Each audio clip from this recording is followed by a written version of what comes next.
Hello, Tampa Bay. It has been a struggle for the last several weeks here in Tampa Bay as we fought off two devastating hurricanes with both flood and wind damage. And there are a lot of consumers out there with damaged homes in challenging neighborhoods and in tough spots with insurance. And my thoughts and prayers with all of you. We've been doing our part to try and help out the community. And one of the ways I want to continue helping the community is give you some advice and some insight about what's going to happen to home values.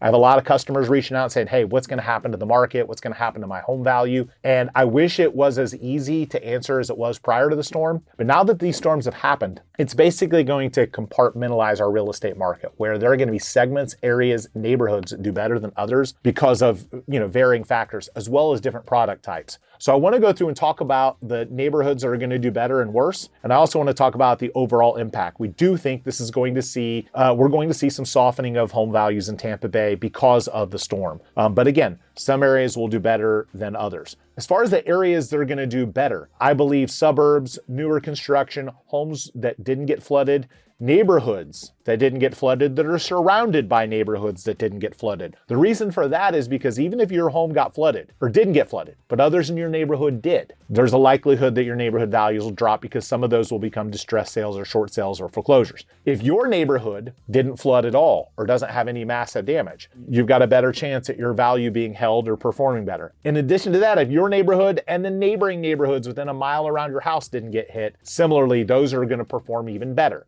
The neighborhoods where you have some homes flooded and some homes not, likely to see some depreciation. If you've got a neighborhood that's great, but surrounded by neighborhoods that got flooded, you're likely to see some depreciation on your values. So similarly, mid-level price ranges, 400, 500, 600,000. Those are probably going to perform a little bit better new construction in suburbs because those homes were built to higher standards and people are now a little bit afraid of the storms and they want to go into a product that may have less likely to have damage, either wind damage or flood damage. And the other reason why people are looking at those price homes is because you had a lot of high-end homes on the coast that got damaged, and those people have the means to be able to buy and stay in the area, but maybe they want to be out of what's looking like a war zone right now. Condos. The condo market is going to improve a little bit. Prior to the storms, we had 13 months supply of inventory in Pinellas County for condos. I think that will improve a little bit. I don't think we're going to see a great market for condos because we still have high insurance, high HOA fees, and the milestone surveys. But I do think some consumers that are in single family, single story homes in coastal areas that got flooded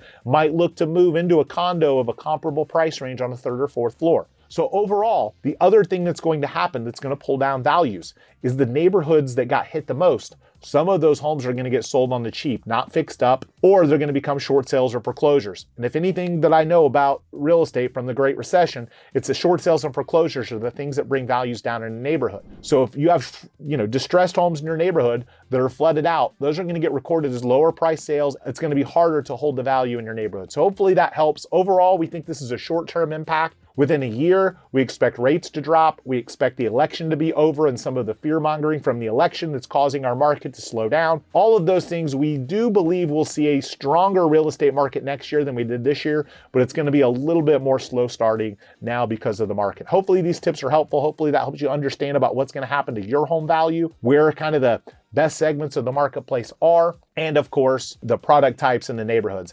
Last but not least, the homes that are probably going to get hit the worst are going to be single story homes in low-lying communities. Some of those aren't going to be able to be rebuilt because of the 50% rule. And if you keep watching our videos, we released a video about the 50% rule. You can see it on our YouTube channel. Watch that video if you want to know what that means and so much more. And again, thanks for tuning in and have an awesome rest of your day.